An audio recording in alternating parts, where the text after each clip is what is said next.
Bienvenue sur La Caille, le podcast qui célèbre la culture haïtienne de manière fun et décomplexée. Je suis Juliette. Ma mission, faire raconter la culture haïtienne par ceux qui la vivent et la font rayonner au quotidien afin de redécouvrir Haïti. Tradition, savoir-faire, transmission, histoire, cuisine, coutumes, parcours inspirants. Installe-toi confortablement pour un décollage au cœur de la première République noire. Belle écoute!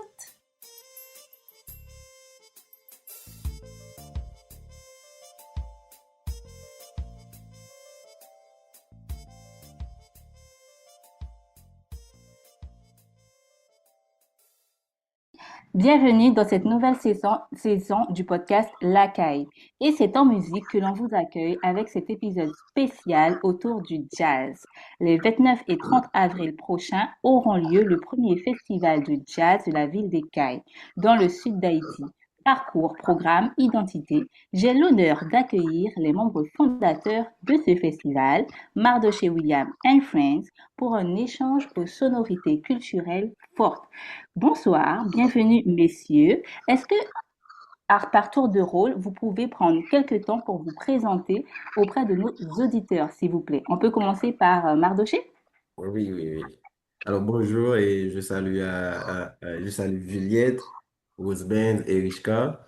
Et je suis Mardo chez William, je suis bassiste et je suis le coordinateur du festival Jazz Lacaille qui se tiendra dans le sud d'Haïti, plus précisément au Caille. Et bon, je peux dire que je suis, je viens de me faire coordinateur parce que c'est ma première initiative dans ce sens. Et c'est une belle aventure que j'espère qui va apporter plus, et, je dirais, d'opportunités, non seulement pour les musiciens, mais pour le pays. D'accord. Enchanté et bienvenue. Est-ce que Wolfband peut prendre la parole pour une petite présentation? Tout d'abord, je suis bien-aimé Ousbel, Cap-Haïtien Jazz Club, et ainsi batteur et le jazz à Cap-Haïtien, et Jazz Islam 260. C'est un honneur pour moi d'être ici. Merci. Bienvenue. Et est-ce que Richard peut prendre la parole? Bonsoir. Donc moi, je suis Richard Siné. Je suis musicien, bassiste et je suis producteur également et je suis président du Jacmel Jazz Festival. C'est vraiment pour moi un honneur aujourd'hui de partager le panel avec des confrères pour discuter autour du jazz. Super, merci beaucoup. Si je comprends bien, on a Mardoché qui est situé dans la ville, Mardoché William qui est Oui. situé dans la ville des Cayes actuellement. On a Wouzben Bien-Aimé qui nous vient directement du Cap-Haïtien. Et on a Richard Siné qui est lui actuellement à Jacmel. C'est bien ça. Waouh, donc je pense qu'on aura un beau mélange et un bel épisode. Alors, avant d'entrer dans le vif du sujet, peut-être une question un peu plus orientée selon votre localisation. Est-ce que vous pouvez me parler un peu plus de la ville des Cayes pour toi, Mardoché, et de votre ville respective pour Woolsbens et Richka? Est-ce que vous pouvez nous dire quelques mots de votre ville et aussi de la relation qu'entretient votre ville avec ce style musical, le jazz? Alors, pour moi, je suis originaire de Port-au-Prince. D'accord. J'ai j'ai- j'ai émigré, je veux dire, de Port-au-Prince au Haïtien en 2023. Et de là, j'ai lancé mon projet Mardoché William and Friends. Et je peux dire que la ville des Cayes, c'est une ville hospitalière, c'est dans le sud du pays. Et cette ville-là n'avait pas encore ces genres d'activités de manière régulière. Mais avec les musiciens que j'ai rencontrés, on a pu débuté avec ces genres d'activités, les soirées de jazz hebdomadaires et éventuellement on a eu 2 concerts de jazz et Ok. ensuite mon équipe et moi avons eu l'idée de mettre ça au plus haut niveau et d'organiser la première édition du festival de jazz. Et la ville des Cayes, c'est dans le sud, non loin de Jacmel et c'est plus ou moins accessible. Hmm. D'accord. Et donc, du coup, Richard, quel est le lien que tu fais, toi, entre le jazz, mais principalement localisé dans la ville de Jacmel? Jacmel, on compare Jacmel souvent avec la Nouvelle-Orléans, vu son architecture. Ok. Et je peux dire que les premiers contacts avec le jazz à Jacmel, ça se faisait déjà vers les années 95 à travers une émission radio. Et ensuite, on a vu la naissance de l'école de musique de Saint-Baptiste. Et à partir de 2006 et 2007, on commence vraiment à initier le jazz à Jacmel. Et que ce soit avec des ateliers venant lors des Pap Jazz qui venaient à Jacmel. Et c'est à partir de ces ateliers-là que moi, j'ai commencé à me former à travers le jazz. Et ensuite, on a eu l'occasion à travers l'école de musique de participer à un big band. Et ensuite, je peux dire que le vrai contact direct avec le jazz, c'est après 2010, on commençait vraiment à faire des contacts réels avec le jazz. Et en 2015, on a initié on a fondé le Jacmel Jazz Festival en 2015 et on a initié la première édition du festival en 2016. Depuis lors, Jacmel est devenu vraiment une ville où le jazz se joue de façon hebdomadaire. Et dans plusieurs endroits de la ville, à chaque semaine, il y a toujours des événements, que ce soit des jam sessions et autres. Il y a toujours des activités qui sont liées avec le jazz. Et on peut dire que le jazz, on est encore dans un processus je peux dire, dans un processus d'apprentissage, dans un processus d'éducation, on cherche surtout à éduquer la population, parce que le jazz n'est pas vraiment la musique courante dans toutes les stations de radio, dans tous les coins, mais quand même le jazz, ça s'est évolué à Jacmel, et de jour en jour, on peut dire on a un public sur le jazz qui apprend mieux à connaître le jazz, et surtout avec les relations, que ce soit à travers les CAI et Port-au-Prince, au Cap ou de l'étranger, tout ça fait vraiment que maintenant que Jamel est sur le point de se convertir en une ville où le jazz occupe une place vraiment, vraiment importante parmi toutes les autres musiques sur place.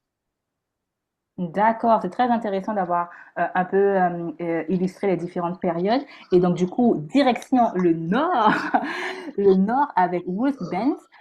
Pareil, même question. Quel est ce lien entre la ville du Cap-Haïtien et le jazz un peu dans cette ville et dans le nord du pays en Haïti? Quelles sont les différentes évolutions et le lien principalement? Tout d'abord, le Cap-Haïtien est une grande ville, une ville industrielle. On peut le voir dans le domaine de la chanson. Il y a beaucoup de grands musiciens. Il y a beaucoup aussi des musiciens de jazz, comme Claudina Desboudin, d'autres, mais il n'y a pas encore de structure musicale de jazz qui peut faire évoluer les jeunes. Moi, j'étais à Port-au-Prince, c'est là où j'ai rencontré Mardouché, et à travers notre professeur de musique, Claude Carré. Donc, tout d'abord, moi, je suis vraiment content de parler du jazz, bien sûr, de la ville du Cap-Haïtien. Je suis né à Henry, dans une zone de l'Artibonite, mais j'ai fait toute mon enfance et toutes mes études ici à Cap-Haïtien. De suite, et j'étais à Port-au-Prince, c'est là où j'ai rencontré Mardouché, chez mon professeur Claude Carré, et là, on commence à partager des choses de la musique de jazz. Et en 2020, je suis de retour au Cap-Haïtien. Pas de structure musicale de jazz, pas de plateforme. Moi, je suis obligé de créer un band qui s'appelle Jazzista 262. Et là, j'ai commencé à jouer le jazz avec mes amis. De suite, et on a participé à deux éditions du Pape Jazz à Port-au-Prince. Et de retour, il y a beaucoup de gens, les jeunes, qui viennent me demander comment peut-on faire pour évoluer ces rythmes et qu'on appelle jazz. Là, je commence à réfléchir que dois-je faire. Et de suite, et je dis, ah bon, Jazzista, c'est un groupe. Il fallait qu'on avoir une structure musicale plus ou moins ouverte. C'est là qu'on a atterri avec le Cap-Haïtien Jazz Club, qui enveloppe des musiciens de jazz ici au Cap-Haïtien. Là, on travaille ensemble chaque jour, partager des idées, travailler des thèmes. Et de suite, et il y a 4 ans de cela, on nous est la journée internationale du travail ici. Mais cette année, ça prendra la forme d'un festival, mais excuse d'un festival, où il y a 6 bands et Jazzy Stars pour la musique. C'est vraiment un challenge pour moi pour faire avancer et faire vibrer les Cap-Haïtiens sur le camp du jazz. Je l'ai dit déjà, au départ, il n'y a pas de plateforme musicale de jazz. Hmm. On peut dire qu'on est en train de créer une plateforme qui peut apporter beaucoup de choses à des jeunes et au futur du Cap ici. D'accord, c'est très intéressant d'avoir vos différentes perspectives parce qu'on a eu aussi l'occasion d'échanger avec les membres fondateurs du Pape Jazz Festival au sein du podcast et ils nous parlaient un peu aussi de l'historique et vous-même, dans vos différentes régions respectives, vous poussez cela, vous avez des projets pour pouvoir faire évoluer cela. Et c'est vrai qu'on est rentré vivement dans vos parcours, dans votre lien avec le jazz, en lien avec vos territoires respectifs. Mais pour vous, s'il fallait décrire le jazz de manière très courte, avec peut-être aussi un mot-clé à retenir, euh, vous diriez quel mot personnellement, s'il fallait décrire ce jazz? Vous pouvez Bon, réactiver. Oui. Alors, oui, bon, je vais. pour moi, Mhm. le mot qui exprimerait la définition du jazz, c'est expression libre. Pourquoi? Pourquoi? Parce que avec le jazz, on, je dirais qu'on a un tableau plus large pour faire, alors, pour communiquer ce qu'on ressent et pour communiquer avec le public. Parce que l'essence du jazz, c'est l'improvisation et je dirais que là, nous ne vivons pas une vie improvisée, mais parfois, il y a des choses au quotidien qui arrivent, c'est comme une improvisation. Mais je comprends le jazz comme une structure musicale ou bien comme un genre musical qui nous permet, et sur le coup, de nous exprimer, soit la façon que nous nous ressentons en joie, en tristesse ou autre. C'est pour ça que je prends l'expression, je définirais le jazz comme une expression libre. Expression libre. OK. Et toi, Wilbens? Exactement. Pour moi, je peux dire une connexion musicale extra. Hmm. OK. Et extra, est-ce que tu peux nous en dire plus sur le choix de ce mot extra? C'est ce mot qui m'interpelle principalement. Oui, Connexion, bien sûr. extra, oui. Comme Maruchi l'a déjà dit, on, jazz, c'est une musique vraiment, vraiment improvisée. Un langage universel OK. où les musiciens peuvent communiquer d'une manière, euh, je veux dire, émotionnelle. Hmm. Si l'émotion est prise dans une partie et dans un solo, on peut la transmettre. C'est-à-dire, c'est Hmm. une musique de cœur, d'esprit et d'âme. C'est pour la raison que j'ai dit extra. Hmm. Cœur et d'esprit. D'accord. Et toi, Richard? Pour, pour moi, Mhm. je peux le jazz, c'est l'inclusion. Hmm. L'inclusion, si on prend la naissance du jazz, le jazz a pris naissance le jazz a pris naissance dans un contexte de combat contre la ségrégationnisme. Donc, on peut dire que ça allait chercher à faire l'inclusion dans la société de la Nouvelle-Orléans. Et donc, souvent, on a tendance à classer le jazz comme quelque chose d'élite, alors que le jazz a vraiment pris naissance dans la masse pour, euh, comment je peux dire, pour mener le combat contre le ségrégationnisme. Et dès qu'on fait le jazz, avant tout, on peut dire qu'on va chercher la liberté, que ce soit la liberté d'expression, que ce soit la liberté des actions également.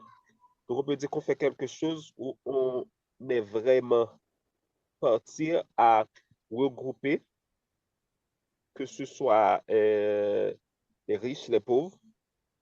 On cherche à regrouper tous les gens à travers de la musique, que ce soit pour exprimer euh, nos points de vue, que ce soit pour favoriser l'intégration des groupes marginalisés. Et donc, il n'y a pas de vraiment, il n'y a pas vraiment de barrière, il n'y a pas vraiment d'obstacle entre les différentes couches avec le jazz. Donc, c'est pourquoi que je dis que le jazz, c'est avant tout pour moi l'insertion. Hmm. Merci, messieurs, pour ces belles définitions. Et moi, en particularité, je voulais savoir, euh, si on parle du jazz haïtien maintenant. Là, on a vu le jazz de manière générale, mais on est bien évidemment dans ce podcast qui parle précisément de la culture haïtienne. Si on parle du jazz haïtien, quels seraient vos mots pour qualifier ce jazz, pour qualifier peut-être aussi les sonorités, pour qualifier les influences? Quelle est votre, votre définition personnelle, mais votre vision personnelle sur le jazz haïtien? On peut continuer avec toi, Richard. Ok. Pour moi, le jazz haïtien, c'est quelque chose qui est en train d'évoluer. Si on prend les contextes socioculturels, et surtout si on prend l'évolution du jazz dans différents départements d'Haïti actuellement, autrefois, le jazz, c'était uniquement à Port-au-Prince, en grande partie. Et ensuite, on a d'autres villes, que ce soit Jacmel, Cap-Haïtien, et les Cayes, qui maintenant pratiquent sérieusement le jazz. Et surtout, c'est pas du jazz, c'est pas du jazz étranger, je peux dire. Mais surtout, c'est du jazz qu'on appelle le jazz créole, le créole jazz, et dont la Fondation Haïti Jazz, pour le moment, fait la promotion de ce genre. Et donc, c'est cette mélange-là qu'on trouve avec nos racines, que ce soit à travers musical ou que ce soit à travers les croyances. Donc, on fait ce mélange-là qui crée en réalité une sonorité qui est complètement originale. Il est vrai que tout se fait à partir de l'improvisation, mais que ce soit les rythmes, que ce soit l'harmonie et autres, on peut dire que ça, c'est quelque chose de vraiment local. On ne va pas trouver ça en France. On ne va pas trouver ça peut-être aux États-Unis un peu avec les mélanges de races, les mélanges de cultures, mais c'est quelque chose qui est resté quand même ancré à la culture créole et ça va au-delà de Jamel de toute façon, parce que ça regroupe l'ensemble des territoires créolophones, que ce soit dans la Caraïbe ou autre. et qui crée l'identité même du créole jazz et qui fait que actuellement le jazz et le créole jazz, c'est quelque chose qui est en nette euh, période d'évolution. Et on peut dire dans 5 à 10 ans, on pourrait avoir un genre de jazz propre à la culture créole qui peut s'étendre à travers le monde. Hmm. Mardoché, tu voulais ajouter, faire un Bon, point?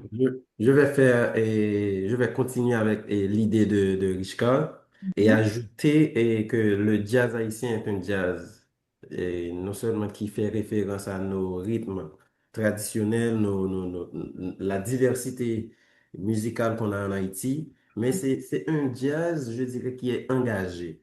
C'est un jazz qui fait référence à notre histoire. Ça souvent et exprime, je dirais, notre origine.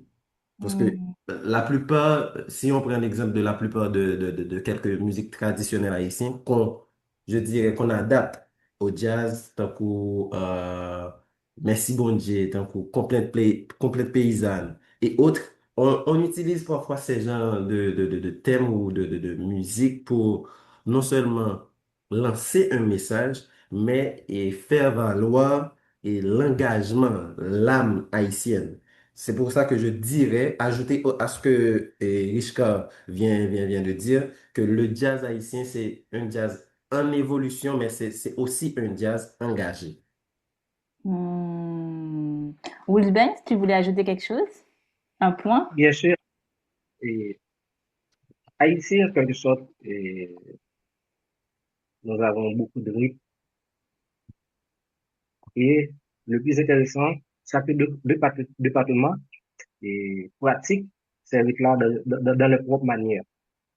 Hmm. Et par exemple, le pétro qui a au Cap haïtien, lorsqu'on arrive à l'Antibonite, c'est vraiment différent. Lorsqu'on allait à Léogane, aussi, c'est vraiment différent. Et ça me pose davantage de réfléchir et sur la possibilité dans l'avenir d'exploiter beaucoup de richesses musicales d'Haïti. Et aujourd'hui, grâce à la Fondation Haïti Jazz, et beaucoup de musiciens sont engagés pour la promotion du jazz créole, parce que c'est ce qu'on appelle le créole jazz. Et ce mouvement-là apporte une influence à travers la Caraïbe. Il y a des pays de Hmm. la Réunion, des groupes de la Réunion, des groupes aussi de la Guadeloupe, qui commencent à prôner ce mouvement de créole jazz. Maintenant, on peut parler de créole jazz et fait son chemin de décentralisation. Parce que c'est ça que je veux. Il y a beaucoup de groupes de la Martinique et il y a Sony Troupé qui fait le jazz créole. C'est pas encore de la même manière que les Haïtiens, mais puisque presque tous les peuples de la Caraïbe sont créoles aussi, ils commencent à créer cette propre identité, mais sur une seule bannière appelée jazz créole. C'est Hmm. vraiment efficace. Je suis vraiment content de voir ça. Et Joël et Milena ont beaucoup travaillé pour ça, ont beaucoup discuté. Parce qu'au départ, il y a beaucoup de problèmes.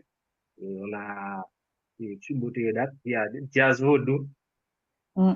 c'est son concept. Et lorsque Milena a parlé de Jazz Creole, il ne voulait pas lâcher son propre identité de Jazz Vodou. Mais Hmm. maintenant, je vois que tous les musiciens d'Haïti et les autres musiciens de la Caraïbe accepte de franchir une seule bannière appelée Jasper. C'est vraiment évident, c'est vraiment efficace. Je pense à l'avenir que ça va beaucoup nous donner pour cette région de la Caraïbe. Hmm. D'accord. Et est-ce que vous, comment vous vivez le jazz au quotidien, euh, dans vos pratiques quotidiennes, comment vous vivez? Est-ce que vous êtes de fervents passionnés? Vous mangez jazz, vous buvez jazz, vous dansez jazz ou est-ce que vous dites aussi, ben, on va prendre un peu de recul parce que au vu de l'évolution, il faut aussi prendre un peu de recul pour voir ben, tout ce qui est possible de faire, tout ce qui a déjà été fait aussi par notamment des membres fondateurs de la Fondation du Jazz Haïti. Quelle est votre relation quotidienne avec ce jazz haïtien, ce jazz créole dans votre vie de tous les jours? Je dirais que, bon, pour moi, et si je considère les débuts de mon initiation à ce genre musical, je Mhm. dirais que la Fondation Haïti Jazz ou le Festival de Jazz de Port-au-Prince a été est toujours cette plateforme sur laquelle on, on évolue en tant que musicien et en tant que public aussi, parce que c'est le festival, je dirais, qui a la plus grande et renommée pour Haïti. Et nous sommes les produits de ce festival. Maintenant, notre quotidien en tant que musicien passionné de ce genre musical, je dirais que personnellement, et mon ambition, ou je dirais, mon premier choix va toujours dans le sens du jazz en termes de playlist. Si, Mhm. pour ce que j'écoute quotidiennement. Et je considère aussi mon parcours dans le gospel parce que je suis un musicien qui a tout fait. J'ai fait mon parcours à l'église et jusqu'à présent, je suis toujours à l'église en tant que chrétien. Mais avec le jazz, on peut mélanger, je dirais, son background avec avec ce style-là. Et Mhm. ce mélange permet, ou je dirais, peut créer une certaine originalité pour chaque instrumentiste ou pour chaque musicien. Ce qui fait que, comme Erich a dit, c'est pas un style très commun, mais pour permettre au public de l'accepter, de s'habituer avec, on a puisé je dirais, dans les rythmiques, dans les origines musicales haïtiennes, voir quelle musique, et je dirais, que le public a tendance à écouter le plus et le transformer dans un style de jazz ou de jazz créole qui pourrait être mieux adapté, qui pourrait être mieux reçu par le public. Et le public ne serait pas dans un monde à part et nous, comme musiciens, on est dans un autre monde à leur faire et savoir cette musique-là. Hmm.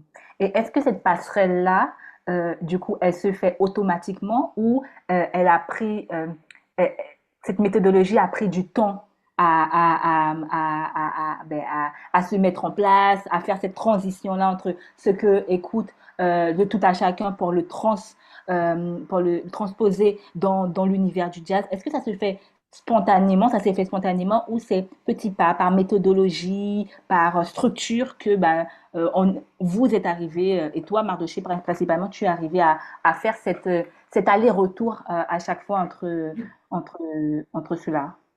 Je dirais oui, parce que c'est pas, c'est vraiment petit à petit, parce que il y a principalement au CAI. Je suis basé au CAI depuis tantôt 2 ans et Mhm. c'est pas quelque chose que je pouvais, mon équipe et moi, nous ne pouvions pas l'inculquer au public, avoir un public trop fidèle dans les débuts. On est toujours dans l'évolution. À travers le pays, je dirais même à Port-au-Prince, on est toujours dans l'évolution de, de, de, de faire le jazz je dirais, un autre genre musical accepté par un groupe de personnes.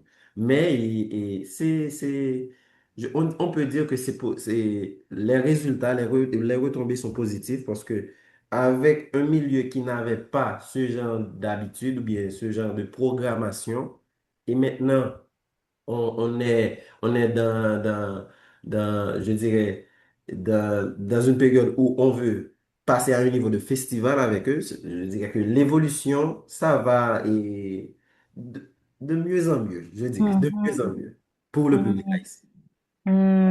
D'accord. Richka, tu voulais ajouter quelque chose par rapport à ce point? Oui, ce que je peux dire, c'est que je pense que le jazz, c'est quelque chose que l'on vit quotidiennement.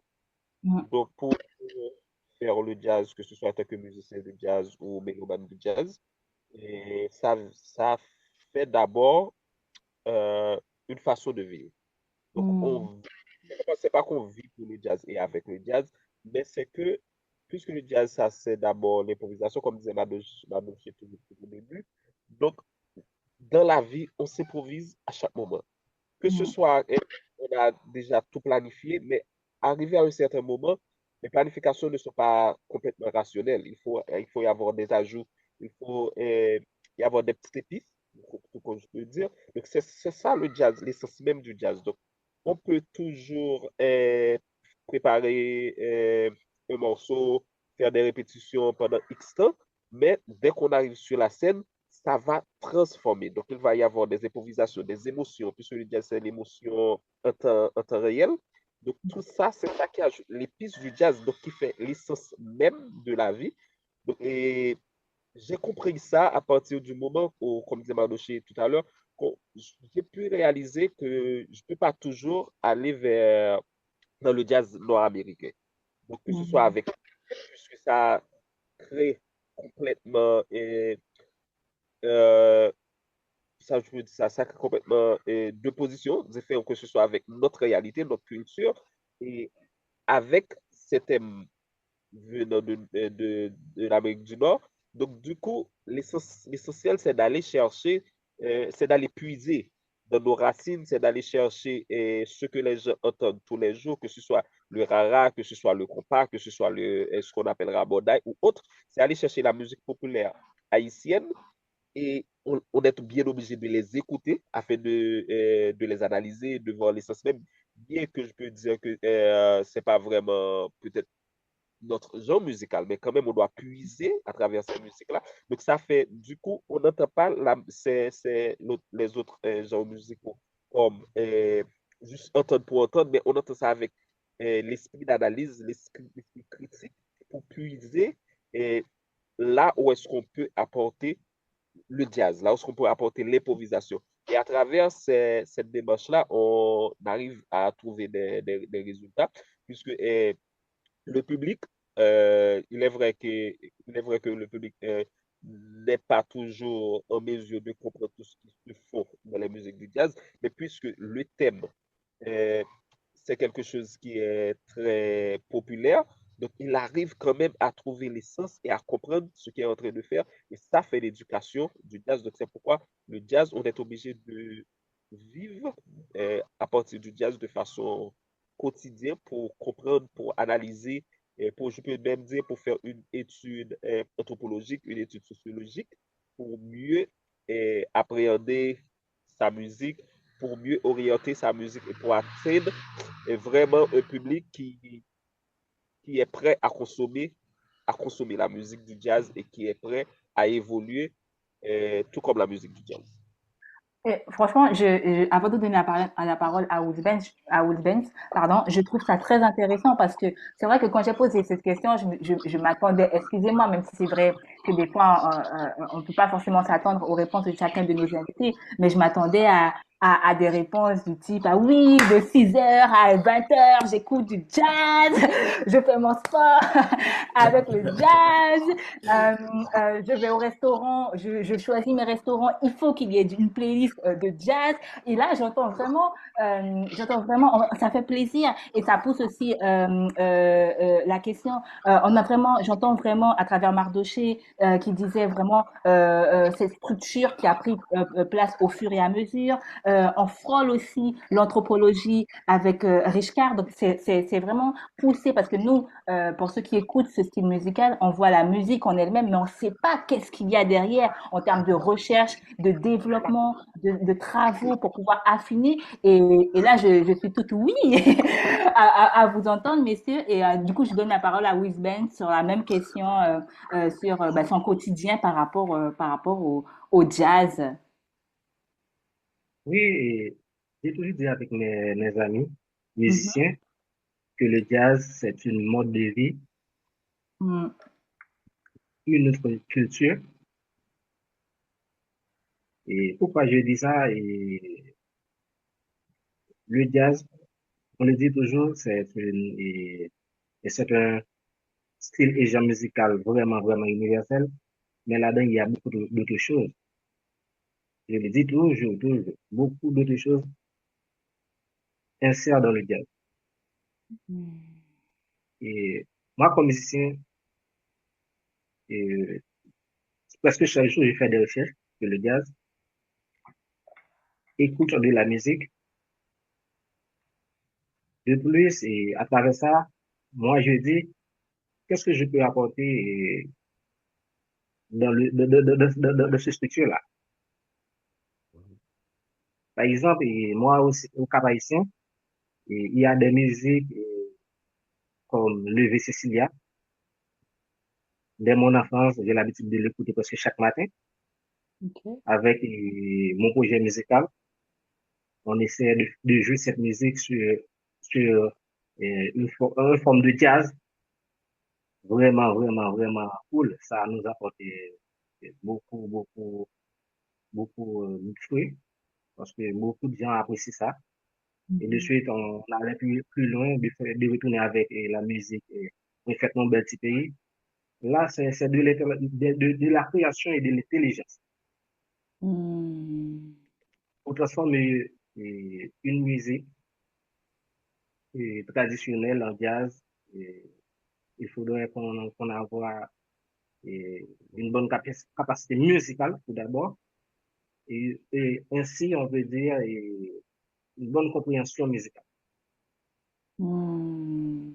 Là, il y a un ami qui s'appelle Woody Jadot, au Haïtien. Je le dis toujours, Woody, tu es un jazzman, mais c'est un journaliste. Mais puisqu'il y a une très grande culture musicale, parce que chaque jour, il a fait des albums, il écoute jazz. Bon, je le dis toujours, il est un jazzman, parce que Hmm. il comprend le rythme, il comprend les différentes tendances, parce qu'aujourd'hui, nous sommes en pleine évolution, parce que il y a des choses qui s'est fait déjà. On peut parler de la révolution cubaine qui nous a apporté du jazz latine. Mais nous, en tant qu'Haïtiens, après le jazz traditionnel américain et d'autres tendances, et nous sommes atterris à jazz créole, qu'est-ce qu'on peut apporter dans notre musique et ainsi tirer des thèmes d'étrangers, de les jouer aussi en créole. Parce que je dis en créole, c'est apporte des rythmes créoles dans des thèmes étrangers. Hmm. Et c'est vraiment une chose qu'on peut dire très, très efficace. J'essaie presque chaque jour de cultiver le jazz, d'apprendre, de faire des choses. Et je ne le fais pas déjà pour, pour arriver à donner une chose plus ou moins naturelle. Naturelle que je peux dire à moi, c'est moi qui fais ceci, c'est moi qui fais cela, et c'est mon rêve, je travaille pour ça.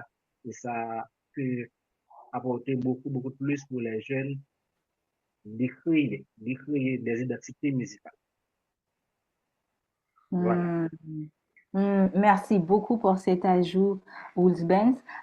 Est-ce qu'on peut faire quelque chose? Bon, pas pour, est-ce que vous pouvez nous parler, nous préparer, je dirais, chacun, et je pense que Mardoché pourra me partager les liens, Mhm. chacun sélectionner trois morceaux de jazz propres, vos morceaux ou ceux que vous aimez, et comme ça, à la publication de cet épisode, on rajoutera pour nos invités on ajoutera une playlist spécialement propre à cet épisode pour aussi permettre, parce qu'on parle de jazz, ok, c'est bien, on parle de structure, on parle de vos inspirations, mais je pense que c'est important aussi de pousser un peu plus l'immersion et de permettre à nos auditeurs d'écouter vos influences, vos morceaux et de comprendre de quoi il s'agit. C'est bon pour vous? Ça vous dit trois Oui, morceaux oui, par personne? Ça Sauce vous dit? karaoké, sauce karaoké. Ok, super. Mais maintenant, on va commencer à rentrer un peu plus dans le vif du sujet, puisque à la fin du mois d'avril, il y aura un événement spécial, le festival Lacaille. On précise que c'est pas Lacaille, L-A-K-A-Y comme le Ok. podcast, mais Lacaille comme la ville d'écailles, L, Exactement. L-A plus loin, C-A-Y-E-S, Lacaille. Exactement. L'Acaille, le festival L'Acaille, le 29 et le 30 avril prochain. Vous organisez la première édition du festival Jazz L'Acaille. Mardoché, pour commencer, comment est venue cette idée d'organiser ce festival, notamment dans le sud du pays? OK. Euh, Arrivé au CAI, et c'était, je dirais, c'était vide. Le Mhm. jazz, je dirais que le terrain était vide pour le Ok. jazz. Maintenant, avec les soirées hebdomadaires que j'organisais avec Mardoché William and Friends, euh, après la réalisation de deux concerts, j'avais en tête de d'organiser un concert seulement pour la célébration de la Journée internationale du jazz le 30 avril. Ok.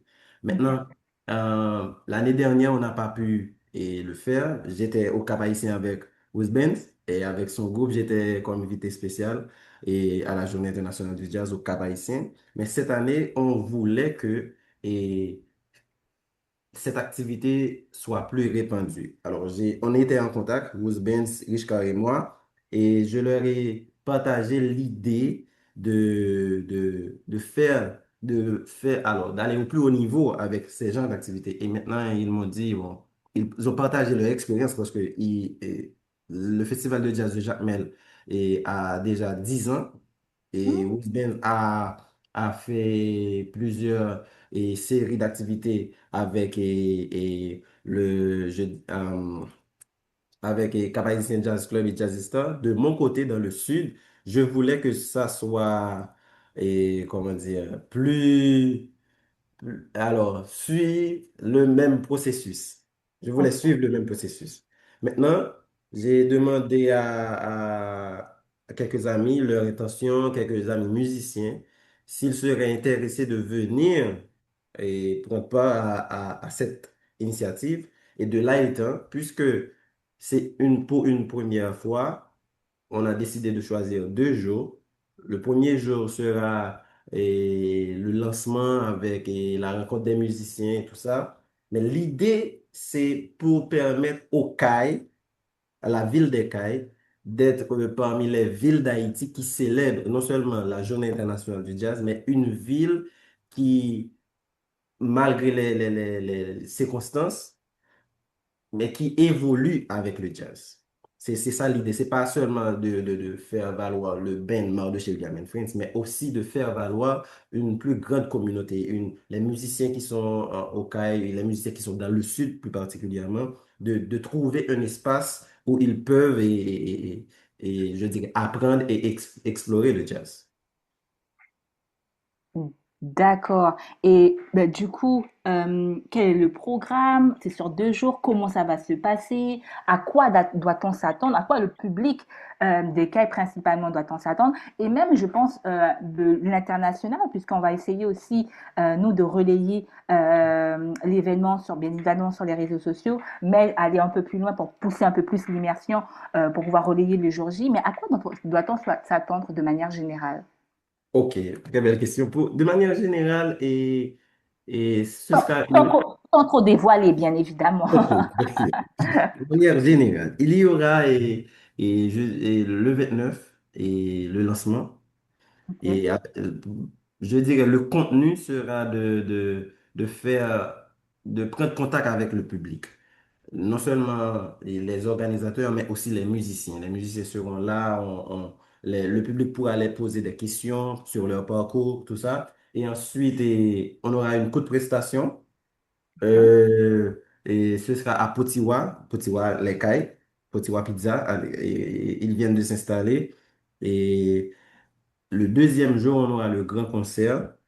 Et ce grand concert, on aura dans le line-up, on aura Cisco de Parole Tambou. On aura un jeune guitariste de Jérémy, Jean-Marcelin Innocent. Ensuite, un autre groupe de jazz et Ami Jazz de Port-au-Prince. Et le groupe qui a participé qui a récemment participé au Festival de jazz de Port-au-Prince, dont je suis le bassiste, Zamitai, sera avec nous. Et enfin, on aura Mardoché William and Friends qui sera dans le line-up. En gros, ce sera le jour du concert, le 30 avril. D'accord. Et donc, du coup, principalement de la musique, parce que je dis ça parce qu'on a parlé un peu plus précédemment sur comprendre le jazz, comprendre la structure, comprendre les Mhm. études derrière. Ce sera Mhm. principalement un festival axé sur l'écoute et l'appréciation de cette musique. Totalement. Et aussi, le premier jour, on fera en sorte que le public ait l'opportunité de visualiser un film sur, je dirais, l'historicité ou l'appréciation du jazz, une façon de lancer l'éducation du public sur ce genre de musical. D'accord. Et justement, dans cette partie d'éducation musicale, est-ce que, bien évidemment, il y a des travaux qui ont été déjà faits dans cette ville, mais quel est votre ressenti vis-à-vis de la population? Est-ce que cette éducation, bon, bien évidemment, comme toute chose, elle prend du temps, mais est-ce que cette éducation, elle suscite des interrogations, un public qui se questionne sur pas mal de sujets, notamment lorsqu'on parle de créole jazz? Ou est-ce que c'est plus ou moins fluide parce que ben, on a aussi ces travaux qui ont pris du terrain au fur et à mesure et où on a un public qui est plus au fait de ce qui se passe en termes de jazz sur la scène haïtienne. Quel est ce rapport du public dans cette étape d'éducation? OK. Avec les activités régulières qu'on a eues et dans les je dirais dans les années précédentes, euh, on a pu on a pu bénéficier de l'écoute, de l'attention, je dirais même soutenue du public, parce que on trouve par exemple, dans les conversations quotidiennes qu'on a, soit avec un particulier, on lui dit, OK, je vais avoir un concert de jazz ou un festival de jazz. Et parfois, on nous dit, alors en créole, et pour les groupes compas, on dit souvent, bon jazz qui va jouer, bon jazz qui va jouer. Pour eux, c'est le compas, c'est tout ça, mais on est obligé et de manière succincte et de leur expliquer que c'est le genre musical de jazz. Oh, ok, c'est le style de musique où il y a un saxophone, une trompette, une musique qui se joue. On peut parler en restaurant avec ça. Exactement. Je leur explique ça et à notre grand étonnement, on peut constater que le public, oh, ça, c'est une chose classique. Oh, j'aimerais bien y participer. C'est comme si c'est dans le coin, dans un coin du cerveau de la population, il y a cette attente. Mais Hmm. puisque l'éducation ou je dirais l'habitude n'a pas été construite, avec et cette initiative, ils se sentent, je dirais, et la curiosité du public est, je dirais, est là pour voir ce qui se va se passer, pour voir quel est ce genre musical qu'on parle. Est-ce que ce festival, vraiment, c'est le jazz, tout ça. C'est ce genre de questionnement, je dirais, et qu'on retrouve dans le public, mais ils ont une attente vraiment, vraiment élevée. Hmm. Et du coup, je pose la question aussi à Richka. Quel est pour voir un peu plus le sujet, quel est l'attente, le positionnement du public à Jacmel concernant ben, l'évolution du jazz sur cette région en Haïti? À Jacmel, le public, c'est pas trop différent à travers tout le pays. Donc, on n'a pas vraiment un public aussi large comme les autres genres musicaux, tout comme le compas et autres. Mais le public s'adapte de jour en jour avec la musique jazz, surtout avec notre festival de jazz. Le festival de jazz qui, cette année, va célébrer sa 10e édition, le 28, 29 et 30 avril. Et presque en parallèle avec Jazz Lacaille. Donc, on a censé essayer euh, de regrouper, qu'on essaie de regrouper nos forces pour maximiser nos événements qui se font dans la même période. Et avec Jacmel, on aura 3 jours de festival, le 28, 29 et 30 avril. Donc, et cette année, on espère attirer environ 6 000 personnes vers le festival. Et c'est très ambitieux, mais c'est pourquoi on essaie quand même de lancer une promotion très active qui suscite les gens à y participer. Et à Jacmel, notre festival, c'est également, on peut dire, c'est une plateforme d'échange de réflexion sur l'éducation musicale, sur l'évolution de la musique, et pas seulement le jazz, de façon générale, sur le comportement des gens face à la musique, face à l'entrepreneuriat culturel.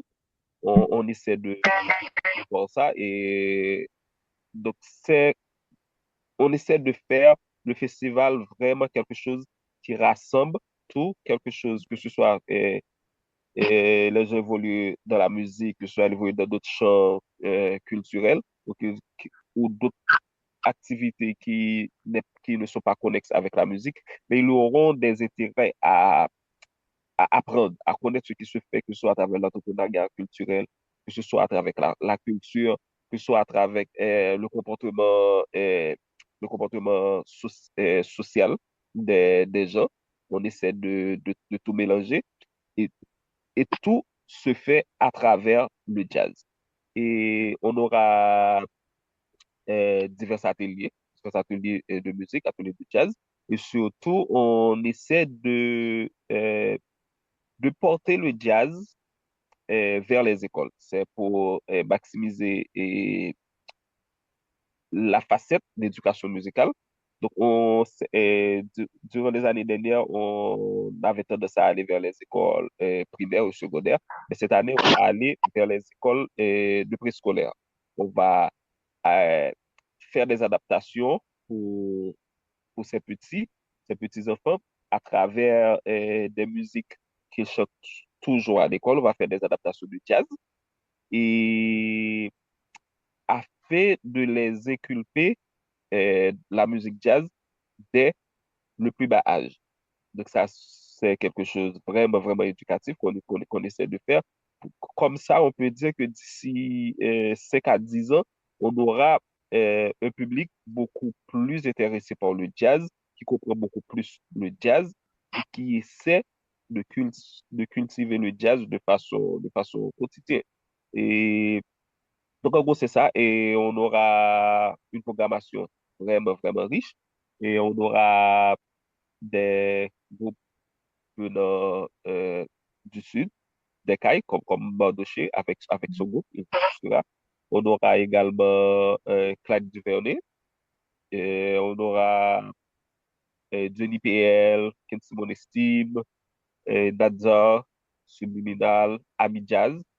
Et Haoutienne jeune. Et également, on aura une chanteuse qui vient des États-Unis, qui est déjà en Haïti depuis quelque temps, mais elle vient des États-Unis, elle est américaine, qui également fera partie de la proclamation. Donc, on va essayer, donc on va vraiment faire, pas essayer, mais surtout, on va vraiment faire j'appelle, euh, une scène de jazz durant 3 jours pour célébrer la Journée internationale de jazz qui coïncide avec notre festival de jazz et qui coïncide également avec la fête patronale de Japel qui se fait le 1er mai. Donc, c'est vraiment, on peut dire que ce sera vraiment une semaine de célébration autour de la culture et surtout avec l'essence, l'épice du jazz qui apportera un ajout supplémentaire et avec la célébration, toutes les célébrations qui se font à Japel au cours de cette période-là.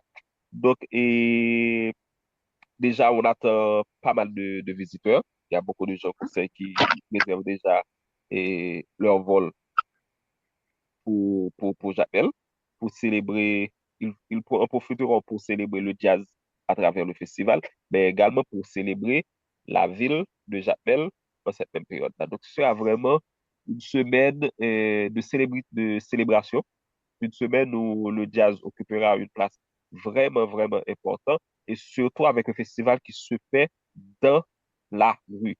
Le festival ne se fait pas dans un espace fermé. Pendant 2 à 3 ans, on a essayé de réduire le festival dans un espace fermé, mais cette année, on reviendra avec le festival dans la rue pour donner accès à tout le monde, des activités complètement gratuites et sans aucune barrière sociale, comment dire ça, sans aucune contrainte budgétaire. Donc, les gens pourront vraiment vivre le festival et ils auront accès à la musique jazz, et ce qui contribue davantage à l'évolution de la musique jazz dans la communauté, et ce qui fait vraiment le jazz qui sera un élément populaire. Et du coup, pour rebondir sur ce que tu as dit, Rishka, je pense que tu nous as même trop dit parce que nous, même qui ne sommes pas sur place, là, on peut, ça donne envie d'y aller. En tout cas, c'est un très, très, très beau programme. Et donc, du coup, je fais aussi cet exercice où on prend la direction du nord avec Wolf Band.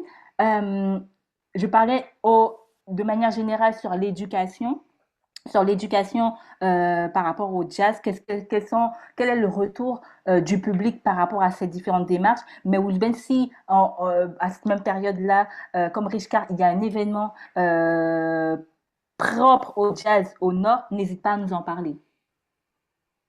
Très, très bien.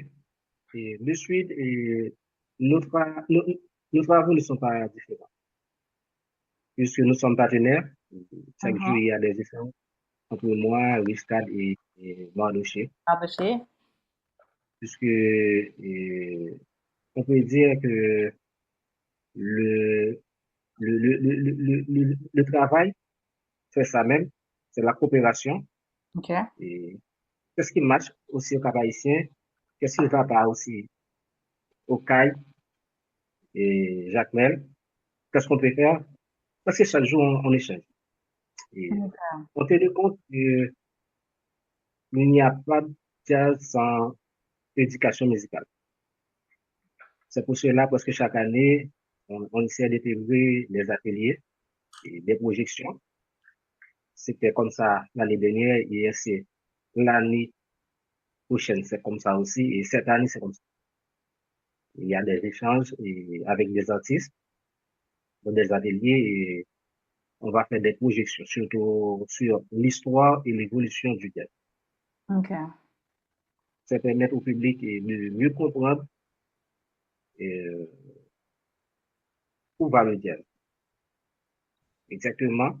Et c'est ça pour nous, vraiment, vraiment, vraiment important. Et l'année dernière, il y a beaucoup d'échanges avec moi et était là, et de suite, et Maluché, et qui a donné, euh, je crois, c'était un atelier de basse sur cette conception comme bassiste. Oui, On essaie oui. de faire des échanges avec des jeunes et d'autres musiciens avancés aussi. Et c'est là, on essaie de faire comprendre le rythme et parler euh, du jazz antérieur, futur et présent. C'est vraiment, vraiment important pour nous. Et chaque jour, on reste en contact, on parle de jazz, essayer de coordonner des programmations et des programmations d'éducation basées sur les rythmes et les mélodies, les harmonies, tout ça. C'est un vrai Mhm. travail, mais nous sommes obligés de le faire. Et cette année, au Cap Haïtien, il y a un très grand line-up avec, puisque ici au Cap Haïtien, maintenant, il y a plus que huit bands. 8 bands et voici le jazz. Il y a d'autres artistes. Et moi, je fais choix de 6. le 6, en 3 scènes, du 28 au 30 avril, et 28, et ce sera à l'Alliance française du Cap haïtien, 4 heures et pour 7 heures. 29, c'est à Gouault, 7 heures et pour 11 heures. Le 30, c'est le clôture avec les jazzistas à Cormier. Il y a projection aussi le 29 à la Naissance française. Il y a des échanges avec des artistes venant de la capitale comme Nathanaël et Gardine Mercier avec les jeunes. Et c'est une programmation vraiment, vraiment, vraiment lourde, mais on va essayer de faire notre mieux parce que le plus important, c'est travailler ensemble, créer une équipe vraiment, vraiment efficace afin de faire, et, de faire une bonne festivité et pour le caille. C'est Hmm. ça. D'accord.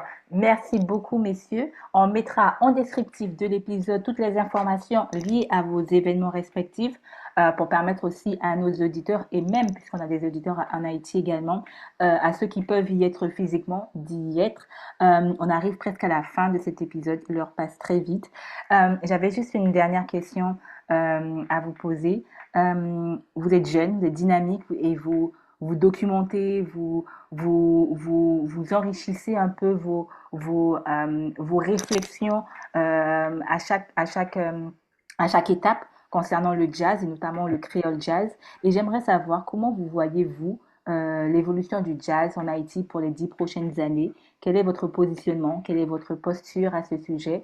Et comment vous voyez tout simplement les choses dans ce secteur-là propre, hein, on va dire, on sera même si c'est un peu bizarre de le dire, mais aux horizons 2036. Oui,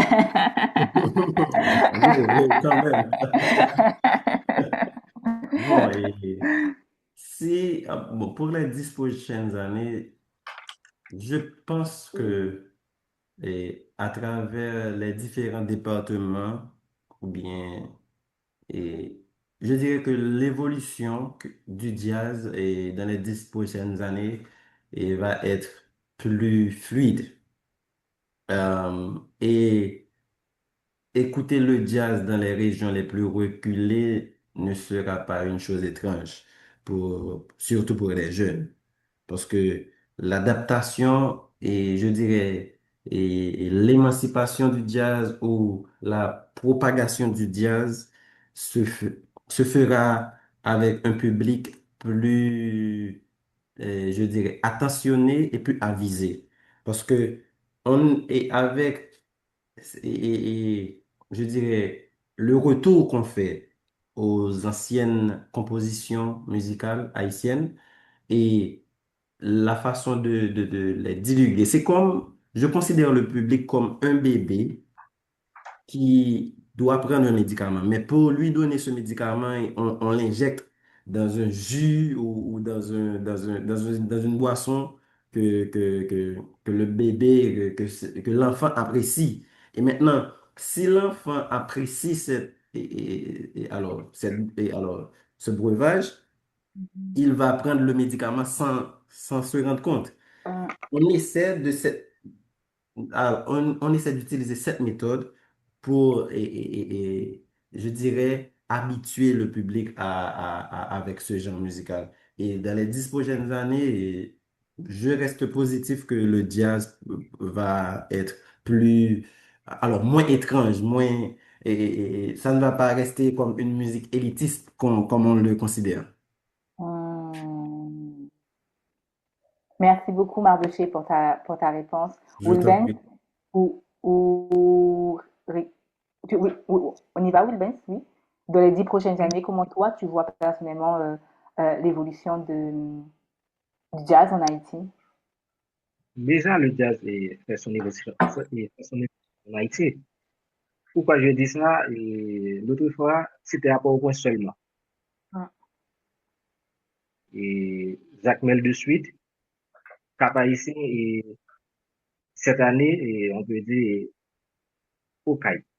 Et donc, 4 villes, et 4, 4, 4, 4, je le dis encore, et ville en Haïti où le jazz joue. C'est une chose qui est vraiment, vraiment bénéfique pour l'avenir de la musique jazz en Haïti. Pour les 10 prochaines années, je reste positif que, que le jazz va atterrir en Hmm. Haïti. Je reste vraiment, vraiment avec le travail de chacun, comme moi et Richcad et la Fondation Haïti Jazz et par ça par Malouchi, et je reste positif, vraiment, vraiment positif. Et tout d'abord, Richcad, et félicitations d'apporter le jazz dans les rues, et moi, j'adore ça. Hmm. C'est pas encore, et au Cap ici, on reste dans des endroits fermés, mais c'est une très, très, très bonne nouvelle, c'est une très, très bonne chose.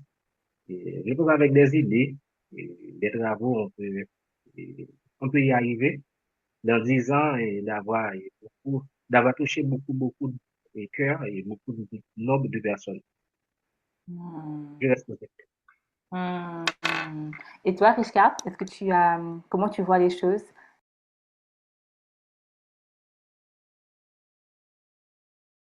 Dans une dizaine d'années, pour voir les choses dans une dizaine d'années, on devrait faire recul dans les 10 dernières années. Donc, et si on considère l'évolution du jazz au cours des 10 dernières années, euh, le jazz qui s'est décentralisé, comme a dit mes confrères, décentralisé de Port-au-Prince, et ça a été à Jacmel, ensuite au Cap-Haïtien, maintenant au CAI. Donc, déjà, ça fait déjà 4 départements sur 6, parce que c'est vraiment, vraiment intéressant. Donc, dans 10 ans, si on arrive à atteindre 3 autres départements ou 4 autres départements, ça va vraiment être intéressant. Donc, on va y avoir le jazz dans presque tout le pays. Et surtout, j'encourage à Mardoché et à Oldlands de ne pas seulement centraliser le jazz dans les grandes villes. Qu'on comme par exemple dans la ville d'Ekaï, dans la ville du Cap-Haïtien, dans la ville de Jacmel, dans la ville de Port-au-Prince, c'est essayer de décentraliser le jazz davantage dans les milieux ruraux, ce qu'on fait à Jacmel. On essaie de traverser les rivières, de prendre les montagnes, de tout faire ça pour apporter le jazz, pour vraiment faire du jazz une musique euh, qui se joue dans tous les coins.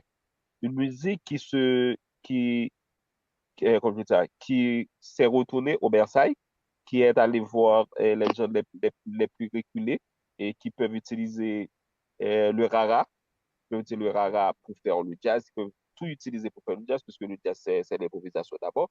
Donc, c'est essayer déculper cette culture du jazz et davantage dans les différents milieux et décanter un peu les grandes villes, puisque dans les grandes villes, c'est beaucoup plus accessible, c'est beaucoup plus facile. Donc, maintenant, c'est d'aller dans ces lieux reculés-là pour pouvoir permettre que dans 10 ans, on aura vraiment euh, un jazz créole qui se joue partout et qui se joue de façon quotidienne. Et comme ça, nous, étant que musiciens, étant que organisateurs d'événements, on peut dire qu'on pourrait vraiment atteindre nos objectifs, que ce soit nos objectifs artistiques, mais également nos objectifs financiers. Puisque, étant que musiciens, on devait faire face aux différents obstacles socio-culturels et économiques. Donc, au fur et à mesure que le jazz se joue dans divers endroits et ça se joue de façon régulière, on peut dire que nos événements, que ce soit nos événements qui sont gratuits ou nos événements avec des tickets payants, des accès payants, donc ces événements-là, on sera vraiment en mesure d'atteindre un public beaucoup plus large qui serait en mesure et capable de décaisser leur poche et pour financer nos événements. Et c'est encore, entre parenthèses, de nos grands obstacles, c'est l'aspect financier. Mais comme ça, on aura beaucoup plus d'investissements, que ce soit à travers les autorités étatiques et également que ce soit à travers les entreprises privées. Avec plus d'intérêt, ils seront plus en mesure d'investir dans nos événements. Mais pour y arriver, il faudrait nous d'abord qu'on soit en mesure d'investir dans l'éducation du jazz et de la, pro, de la propagande, la promotion du jazz. Il faut investir davantage. Et dans 10 ans, on pourrait dire que le jazz, ça occupera vraiment une place prédominante dans la musique haïtienne. Et, et dans, pas seulement dans la musique haïtienne, mais en général dans la culture haïtienne. Donc, on pourrait attendre beaucoup d'activités parallèles, connexes avec le jazz et avec qui on peut représenter Haïti et à travers le monde, tout comme on fait déjà, que ce soit avec le Pape Jazz, le Japon Jazz Festival, au Cap Haïtien et Jazz Lacaille, tout comme on essaie déjà de faire, mais dans 10 ans, ça, on peut dire que l'attente est vraiment, vraiment, vraiment, vraiment, vraiment au-dessus euh, dans les 10 prochaines années. Merci beaucoup, Rishka, pour ta réponse. Et je veux aussi rajouter que pendant que tu parlais, traverser la rivière et faire je sais, et jouer du jazz, je ne sais pas si tu prends mesure du poids de cette image, mais je trouve juste que cette image est juste extraordinaire et qui fait écho à cet objectif de décentralisation. Mardoché, avant de terminer, tu voulais rajouter quelque chose? Ok, oui, concernant la décentralisation, j'ai bien apprécié l'idée que Richard a mentionnée. De mon côté, pendant les initiatives que j'ai prises, avec, je dirais, mes activités professionnelles en tant qu'ingénieur, j'ai participé sur le projet de la construction du centre communautaire de Bercy à Cavaillon. Et à la fin du projet, en décembre 2025, on a eu ce concert de jazz pour les paysans. À la fin, c'était le 24 décembre. Je pensais à faire quelque chose qui pourrait entretenir la communauté de Bercy, une communauté très hospitalière. Et de concert avec cette communauté-là, je leur dis que je voulais leur offrir gratuitement un concert avec mes amis. Et ils étaient vraiment enchantés de recevoir une telle activité. Je dirais que la décentralisation se fait peu à peu et j'apprécie que l'idée de le faire dans les différentes régions, parce que le département du Sud est large et fixer les grandes villes, c'est très bien, mais encore, et pour l'émancipation de ce genre musical, je pense que les zones reculées sont la bienvenue dans ce combat ou dans l'émancipation de ce genre musical. Et merci beaucoup, messieurs, pour ce point, parce que c'est vrai que en vous écoutant, là, on parlait de jazz, traverser la rivière pour pouvoir aller jouer du jazz. Moi, j'avais en tête, en écoutant Mardoché actuellement, du jazz sur la plage. C'est vrai qu'on a une vision aussi très figée du jazz dans un bar, dans un restaurant assez très formel. Et à travers vos réponses, ça a permis aussi d'ouvrir un peu les horizons, de déstructurer quelque chose et de rendre cela accessible et aussi tout aussi beau. Donc, merci beaucoup pour vos interventions. Merci Mardoché William, merci Rich Cartier. Je vous en prie, le plaisir est pour nous. Merci beaucoup Will Benz bien-aimé, ce fut un agréable moment et on se dit à bientôt pour un nouvel épisode sur le podcast La Caille. À bientôt. Merci d'avoir écouté cet épisode jusqu'à la fin. Si tu l'as apprécié et que tu as envie de soutenir le podcast, partage-le, abonne-toi et laisse un avis sur ta plateforme d'écoute préférée. Quant à moi, je te dis à très vite sur un nouvel épisode de La Caille pour redécouvrir Haïti. D'ici là, prends soin de toi.